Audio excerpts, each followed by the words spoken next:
ആദ്യമായി ദേവമാതാവിനും ഈശോയ്ക്കും 1000 നന്ദി. എൻ്റെ പേര് മീനു ബാബു, ഞാൻ കൂത്താട്ടോളത്ത് നിന്ന് വരുന്നു. എൻ്റെ അമ്മ റീന ബാബു. അമ്മ 2023 സെപ്റ്റംബർ 12 ആയിരുന്നു ഉടമ്പടി എടുത്തത്. അമ്മ എടുത്ത ഉടമ്പടിയുടെ അമ്മയ്ക്ക് പകരം സാക്ഷ്യം പറയാനാണ് ഞാനിവിടെ നിൽക്കുന്നത്. അമ്മ ഉടമ്പടി എടുത്തതിൽ 5 നിയോഗങ്ങൾ സാധിച്ചു കിട്ടി അമ്മയ്ക്ക്. ആദ്യമായിട്ട് എൻ്റെ നിയോഗം തന്നെയായിരുന്നു. ഞാൻ സൗദിക്ക് പോകാനായിട്ട്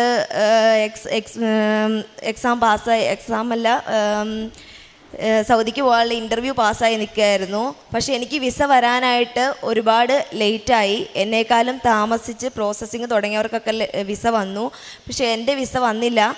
അപ്പം ഞങ്ങളിങ്ങനെ ഏജൻസിക്കാരോട് അന്വേഷിച്ചപ്പം അവർ പറഞ്ഞു എൻ്റെ സർട്ടിഫിക്കറ്റിൻ്റെ എന്തോ പ്രോബ്ലം കൊണ്ടാണ് വരാത്തത് എന്ന് പറഞ്ഞു. അങ്ങനെ ഞങ്ങൾക്ക് ഭയങ്കര വിഷമമായി. എന്നാലും അമ്മ ഇവിടെ വന്ന് അമ്മയുടെ ഉടമ്പടി എടുത്തതിൽ ഫസ്റ്റ് നിയോഗം എൻ്റെ വിസ 20-ാം തീയതി വരണമെന്ന് പറഞ്ഞായിരുന്നു പ്രാർത്ഥിച്ചത്. ഞാനും അതുപോലെ തന്നെ 20-ാം തീയതി എന്നൊരു ഡേറ്റ് വെച്ച് ഞങ്ങൾ പ്രാർത്ഥിച്ചു. അങ്ങനെ കറക്റ്റ് 20-ാം തീയതി തന്നെ എൻ്റെ വിസ വരികയും സെപ്റ്റംബർ 27-ാം തീയതി എനിക്ക് സൗദിക്ക് പോകാൻ പറ്റുകയും ചെയ്തു. അത് ഞാൻ ഒരു ഫസ്റ്റ് നിയോഗമായിരുന്നു. അതുപോലെ തന്നെ അവിടെ ചെന്നിട്ടായാലും ഈ പ്രോമെട്രിക് എക്സാം എഴുതാതെയായിരുന്നു ഇവിടെ നിന്ന് പോയത്. അവിടെ ചെന്ന് കഴിഞ്ഞിട്ട് ഒരു 3-4 മാസം കഴിഞ്ഞപ്പോൾ ഞാൻ എക്സാമിന് പ്രിപ്പയറായി. ഒരു മാർച്ച് 13-ാം തീയതി ഡേറ്റ് എടുത്തു. പക്ഷേ എക്സാമിൻ്റെ തലേദിവസം ഒരു നോട്ടിഫിക്കേഷൻ വന്നു, എക്സാം ക്യാൻസലായി എന്ന് പറഞ്ഞ്. അത് കേട്ടപ്പോൾ ഭയങ്കര വിഷമായി. എന്നാലും പിന്നീട് ഞങ്ങൾ എക്സാം സെൻറ്റർ വരെ പോയി നോക്കി. പക്ഷേ ഞങ്ങൾക്ക് എന്നാലും എക്സാം എഴുതാൻ പറ്റിയില്ല, അന്ന് ക്യാൻസലായി. പിന്നീട് നോക്കിയിട്ട് ഞങ്ങൾക്ക് ഡേറ്റ് കിട്ടുന്നില്ല. മെയ് ലാസ്റ്റാണ് ഡേറ്റ് കാണിക്കുന്നത്. അങ്ങനെ അമ്മ ഇവിടെ വന്ന് നിയോഗത്തിലൊന്ന് വെച്ചിട്ടുണ്ടായിരുന്നു. അതുപോലെ തന്നെ ഞാനും ഡേറ്റ് എനിക്ക് എത്രയും പെട്ടെന്ന് എക്സാം എഴുതാൻ പറ്റണമെന്ന് ഞാൻ ക്യാൻഡിൽ ലൈറ്റ് പ്രെയർ റിക്വസ്റ്റ് ഇട്ടായിരുന്നു. അങ്ങനെ അതിൻ്റെ ഫലമായിട്ട് എനിക്ക് ഏപ്രിൽ 1-ാം തീയതി തന്നെ മെയിൽ നെക്സ്റ്റ് എക്സാം മെയിലായിരുന്നു. അത് ഏപ്രിൽ 1-ാം തീയതി തന്നെ എനിക്ക് ഡേറ്റ് കിട്ടി. ഞാൻ എക്സാം പോയി എഴുതിയിട്ടും 800-ൽ 500 മാർക്ക് വേണം പാസ്സാവാനായിട്ട്. ഞാൻ 500 മാർക്ക് കിട്ടി പാസ്സാവണമെന്നായിരുന്നു മാതാവിനോട് പ്രാർത്ഥിച്ചോളൂ. പോയപ്പോഴാണേലും ഞാൻ നേർച്ച വസ്തുക്കളായ ഉപ്പ് എൻ്റെ തലയിൽ കുറച്ചിട്ട് വായിലും കുറച്ച് പറ്റിയിട്ടുണ്ട്. വിശ്വാസ പ്രമാണം ചൊല്ലിയാണ് കയറിയത്. അതുപോലെ തന്നെ തൈലം നെറ്റി പറ്റിയാണ് ഞാൻ എക്സാമിന് കയറിയത്. എനിക്ക് എഴുതി കഴിഞ്ഞിട്ട് ഫസ്റ്റ് പാർട്ടിൽ എനിക്ക് ഭയങ്കര ബുദ്ധിമുട്ടായിരുന്നു. ക്വസ്റ്റ്യൻസ് എന്താണെന്ന് പോലും ഓർക്കുന്നില്ലായിരുന്നു. എന്നാലും എക്സാം കഴിഞ്ഞു. ആ മാസം ലാസ്റ്റ് റിസൾട്ട് വന്നപ്പം എനിക്ക് 500 മാർക്കിന് പകരം 590 മാർക്ക് തന്ന് മാതാവ് എന്നെ പാസ്സാക്കി. മാതാവിന് അതിന് 1000 നന്ദി. അതുപോലെ തന്നെ എൻ്റെ കാലിന് 2-3 വർഷങ്ങളായിട്ട് ഇങ്ങനെ വിണ്ട് കീറുന്ന ഒരു അസുഖം ഉണ്ടായിരുന്നു. വിണ്ട് കീറി പൊട്ടി ഭയങ്കര വേദന, നമുക്ക് നടക്കാൻ പറ്റത്തില്ലാത്ത പോലത്തെ ഒരു ഇതായിരുന്നു. ഞാൻ പഠിച്ചുകൊണ്ടിരുന്ന സമയത്തൊക്കെ എനിക്ക് ഭയങ്കര ബുദ്ധിമുട്ടായിരുന്നു. അപ്പോൾ അതും അമ്മ നിയോഗത്തിൽ വെച്ചിട്ടുണ്ടായിരുന്നു. അങ്ങനെ ആ ഉടമ്പടി വസ്തുവായ തൈലം ഞാൻ എന്നും പറ്റി പ്രാർത്ഥിക്കുമായിരുന്നു. അങ്ങനെ പ്രാർത്ഥിച്ചതിൻ്റെ ഫലമായിട്ട് എൻ്റെ ആ വിണ്ട് കീറുന്ന അസുഖം പൂർണ്ണമായിട്ട് മാറി. എൻ്റെ കാലിൽ ഇപ്പം അങ്ങനെ വിള്ളലുപാടുകളോ ഒന്നുമില്ല. അതെല്ലാം പൂർണ്ണമായിട്ടും അമ്മ മാതാവ് മാറ്റിത്തന്നു. അതുപോലെ തന്നെയായിരുന്നു അടുത്ത നിയോഗമായിരുന്നു ഞങ്ങളുടെ വീട് പണി. 2-3 വർഷമായിട്ട് ഞങ്ങൾക്ക് വീട് പണിയണമെന്ന് വളരെ ആഗ്രഹമായിരുന്നു. പക്ഷേ ഞങ്ങളുടെ സാമ്പത്തിക ബുദ്ധിമുട്ടുകൾ കാരണം ഞങ്ങൾക്ക് വീട് പണി നടക്കാതെ പോവുകയായിരുന്നു. ലാസ്റ്റ് ഞങ്ങൾ തീരുമാനിച്ചു വന്നാൽ ഞങ്ങളൊരു ലോൺ എടുത്ത് വീട് പണിയാമെന്ന് തീരുമാനിച്ച് ഞങ്ങൾ ലോണിലെല്ലാം അപ്ലൈ ചെയ്തു. ലാസ്റ്റ് ലോൺ എല്ലാം സാങ്ഷനായി വന്നു കഴിഞ്ഞപ്പോൾ അവർ പറഞ്ഞു നിങ്ങൾക്ക് ഈ ലോൺ കിട്ടത്തില്ല, നിങ്ങളുടെ സിബിൽ സ്കോർ താഴെയാണ്, അതുകൊണ്ട് കിട്ടത്തില്ല എന്ന് പറഞ്ഞു. അങ്ങനെ ഞങ്ങൾക്ക് വളരെ വിഷമായി. 35 ലക്ഷം രൂപയോളമായിരുന്നു ഞങ്ങൾ ലോൺ എടുക്കാൻ തീരുമാനിച്ചത്. പക്ഷെ ഞങ്ങൾക്കത് കിട്ടിയില്ല. പിന്നെ അമ്മ ഇവിടെ വന്ന് പ്രാർത്ഥിച്ചു. ഉടമ്പടിയിൽ ഒരു നിയോഗം തന്നെ വെച്ചിട്ടുണ്ടായിരുന്നു, വീട് പണി. അങ്ങനെ ഉപ്പ് ഞങ്ങളെന്നും വീട് പണിയാൻ വെച്ചിരിക്കുന്ന സ്ഥലത്ത് ഞങ്ങൾ ഇട്ട് പ്രാർത്ഥിക്കുമായിരുന്നു. അങ്ങനെ പ്രാർത്ഥിച്ചതിൻ്റെ ഫലമായി പൈസ ഇല്ലെങ്കിലും ഞങ്ങൾ വീട് പണി തുടങ്ങി വെച്ചു. പിന്നെ അമ്മ ഓരോ പ്രാവശ്യം ഇവിടെ വന്ന് പുതുക്കുമ്പോഴും എല്ലാം ഈ വീട് പണി ഒരു നിയോഗം വെച്ച് പ്രാർത്ഥിച്ചു. അങ്ങനെ ഞങ്ങളുടെ വീട് പണി എങ്ങനെയാണെന്നറിയത്തില്ല, ഞങ്ങൾ വേറെ ഒരു ലോണോ കാര്യങ്ങളോ ഒന്നും അധികം എടുക്കാതെ ഞങ്ങൾക്ക് വീട് പണി ഭംഗിയായിട്ട് പൂർത്തീകരിച്ച് ഈ സെപ്റ്റംബർ 27-ാം തീയതി ഞങ്ങൾ കയറി താമസിക്കുകയും ചെയ്തു. ഇപ്പം ഞങ്ങൾ ആലോചിക്കുമ്പോൾ അന്ന് ആ ലോൺ കിട്ടാതിരുന്നത് മാതാവ് തന്ന ഒരു അനുഗ്രഹമായിട്ടാണ് ഞങ്ങൾ കരുതുന്നത്. കാരണം ആ ലോൺ കിട്ടിയായിരുന്നെങ്കിൽ ഞങ്ങൾ എത്ര നാൾ അടച്ചാലും ഞങ്ങൾക്ക് ആ ലോൺ തീരാൻ പറ്റില്ലായിരുന്നു. അതുകൊണ്ട് അത് ഞങ്ങൾക്കൊരു വലിയ അനുഗ്രഹമായിട്ടാണ് ഞങ്ങൾ കരുതുന്നത്. അതുപോലെ തന്നെ എൻ്റെ അനിയത്തിയുടെ PSC നഴ്സിംഗ് പഠിക്കുകയാണ് അവളുടെ എക്സാം കഴിഞ്ഞ് അവൾക്കും ഭയങ്കര പാടായിരുന്നു. അവളുടെ എക്സാമിന് സമർപ്പിച്ച് ഞാനത് നിയോഗം വെച്ചിട്ടുണ്ടായിരുന്നു അമ്മ.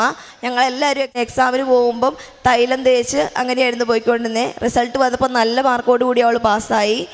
ഈ ഉടമ്പടി എടുത്തേ പിന്നെ ഞങ്ങളുടെ ജീവിതത്തിലായാലും പ്രാർത്ഥനയായാലും കുമ്പസാരായാലും എല്ലാത്തിലും കുറച്ചുകൂടി ഒരു വിശ്വാസം കൂടി വന്നിട്ടുണ്ട്.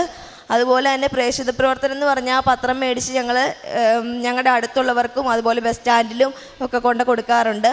പിന്നെ കാരുണ്യ പ്രവർത്തികൾ എന്ന് പറഞ്ഞാൽ ഗവൺമെൻറ് ഹോസ്പിറ്റലുകളിൽ പൊതിച്ചോറ്, കോട്ടയം മെഡിക്കൽ കോളേജിലൊക്കെ പൊതിച്ചോറ് കെട്ടിക്കൊടുത്തു വിടാറുണ്ട്. അതുപോലെ തന്നെ അടുത്ത് വയ്യാത്ത ആൾക്കാർക്കൊക്കെ പറ്റുന്ന രീതിയിലുള്ള പൈസയൊക്കെ കൊടുത്ത് ഞങ്ങൾ സഹായിക്കാറുണ്ട്. അതുപോലെ ചെറുതും വലുതുമായ ഒരുപാട് അനുഗ്രഹങ്ങൾ മാതാവ് ഞങ്ങൾക്ക് തന്ന് സഹായിച്ചിട്ടുണ്ട്. ഇത്രയും നല്ല അനുഗ്രഹങ്ങളൊക്കെ തന്നതിന് അമ്മ മാതാവിനും തിരുക്കുമാരനും ഒരുപാട് നന്ദി പറയുന്നു. സുഭാഷിതങ്ങൾ 16:1 മനുഷ്യൻ പദ്ധതികൾ വിഭാവനം ചെയ്യുന്നു, അന്തിമമായ തീരുമാനം കർത്താവിൻ്റെതത്രേ. ഈ കുടുംബം ദൈവസന്നിധിയിൽ നന്ദിയോടുകൂടി ജീവിതാനുഭവങ്ങളെ പങ്കുവയ്ക്കുമ്പോൾ എത്ര സുന്ദരമായി പരിശുദ്ധമയുടെ ഉടമ്പടി ജീവിതം ഇവരെ വഴി നടത്തിയെന്ന ഓരോ പ്രയാസങ്ങൾ ജീവിതത്തിന് മുൻപിൽ വരുമ്പോൾ അവ എത്ര നന്നായി മാറ്റിക്കൊടുത്തുകൊണ്ട് കൂടുതൽ അനുഗ്രഹീതമായ ജീവിതത്തിലേക്ക് ഇവരെ കൈപിടിച്ചുവെന്ന് സാക്ഷ്യപ്പെടുത്തുകയാണ്. മകളുടെ വിദേശത്തേക്കുള്ള യാത്രയ്ക്ക് വേണ്ടിയുള്ള കാര്യങ്ങൾ, പരീക്ഷയുടെ കാര്യങ്ങൾ, അതിനൊക്കെ തടസ്സങ്ങൾ വന്നപ്പോഴും ഡേറ്റ് മാറി വളരെ ക്ലേശം അനുഭവിച്ച സമയത്തും മറ്റുള്ളവരൊക്കെ വിദേശത്തേക്ക് പോകുമ്പോഴും പോകാനാവാതെ മകൾ പ്രയാസപ്പെട്ട നാളുകളിലും അമ്മ മാതാവിൻ്റെ ഉടമ്പടിയിൽ ശരണപ്പെട്ട് പ്രാർത്ഥിച്ചപ്പോൾ തടസ്സങ്ങൾ ഓരോന്നോരോന്നായി നീക്കിക്കൊടുത്തുകൊണ്ട് പരീക്ഷകൾ പാസ്സാക്കുവാനുള്ള സാഹചര്യങ്ങൾ ഒരുക്കി കൊടുത്തുകൊണ്ട് മകളെ സംരക്ഷിക്കുകയും ജോലി നൽകി സുരക്ഷിതമാക്കുകയും ചെയ്തതിനെ സൂചിപ്പിക്കുന്നു. 17 ലക്ഷത്തോളം രൂപയുടെ ബാങ്ക് ലോൺ ആഗ്രഹിച്ച് അപേക്ഷിച്ചിട്ട് സിബിൽ സ്കോർ കുറവെന്ന് പറഞ്ഞ് അത് നിരസിക്കപ്പെട്ടെങ്കിലും എത്ര അത്ഭുതകരമായി അമ്മ മാതാവും ഈശോനാഥനും ആ കുടുംബത്തിൻ്റെ ഭവന നിർമ്മാണം പൂർത്തീകരിക്കുവാൻ സഹായിച്ച് ബാധ്യതകളൊന്നുമില്ലാതെ അമ്മയുടെ സംരക്ഷണയിൽ ജീവിതം മുന്നോട്ട് സന്തോഷത്തോടെ നയിക്കുവാനുള്ള അവസരമൊരുക്കിയതിനെ സൂചിപ്പിക്കുകയാണ്. പിന്നെ ശാരീരികമായ രോഗാവസ്ഥകളിലും വിശുദ്ധ തൈലവും ഉപ്പും ഉപയോഗിച്ചതിലൂടെ ലഭിച്ച സൗഖ്യത്തെയും കുടുംബം സാക്ഷ്യപ്പെടുത്തുന്നു. പരിശുദ്ധമ്മയുടെ ഉടമ്പടി ജീവിതം നമ്മളെ ഓരോരുത്തരെയും കുറേ കൂടി ദൈവസ്നേഹമുള്ള വ്യക്തികളായി വളർത്തുന്നുണ്ട്. കുറേ കൂടി ദൈവശരണത്തിൽ ജീവിക്കുവാൻ ശക്തിപ്പെടുത്തുന്നുണ്ട്. കുറേ കൂടി പ്രത്യാശയോടുകൂടി പ്രാർത്ഥിക്കുവാൻ നിരന്തരം നമ്മളെ സഹായിക്കുന്നുണ്ട്. ഈ ദൈവശരണത്തോടെയുള്ള ദൈവസന്നിധിയിലുള്ള നിലനിൽപ്പ്, പ്രത്യാശയോടുകൂടിയുള്ള പ്രാർത്ഥനയിലുള്ള സ്ഥിരത, ദൈവം അനുഗ്രഹിക്കുമെന്ന വിചാരത്തോടു കൂടിയുള്ള ജീവിതം, അത് നമ്മുടെ പ്രതിസന്ധികളെ തരണം ചെയ്യുവാൻ അമ്മയുടെ മാധ്യസ്ഥം വഴി നമുക്ക് അനുഗ്രഹമായിത്തീരുന്നു. ഇതിനെയാണ് ഈ കുടുംബം നമ്മുടെ മുമ്പിൽ സാക്ഷ്യപ്പെടുത്തുന്നത്. ഈ കുടുംബത്തിന് ലഭിച്ച ദൈവാനുഗ്രഹത്തിന് അമ്മ മാതാവിനും തിരുക്കുമാരനും നന്ദി അർപ്പിച്ചുകൊണ്ട് കരഘോഷത്തോടുകൂടി ഈ സാക്ഷ്യം നമുക്ക് സമർപ്പിക്കാം. അത്യപൂർവ ദൈവാനുഭവങ്ങൾ ഇനി നിങ്ങൾക്കും സ്വന്തം. ഈ യൂട്യൂബ് ചാനൽ ഇതുവരെ സബ്സ്ക്രൈബ് ചെയ്തിട്ടില്ലെങ്കിൽ ഇപ്പോൾ തന്നെ സബ്സ്ക്രൈബ് ചെയ്യുക. ഈ വീഡിയോ ഇപ്പോൾ തന്നെ നിങ്ങളുടെ സുഹൃത്തുക്കൾക്ക് ഷെയർ ചെയ്തുകൊണ്ട് കർത്താവിൻ്റെ പ്രേക്ഷിതരാകുക.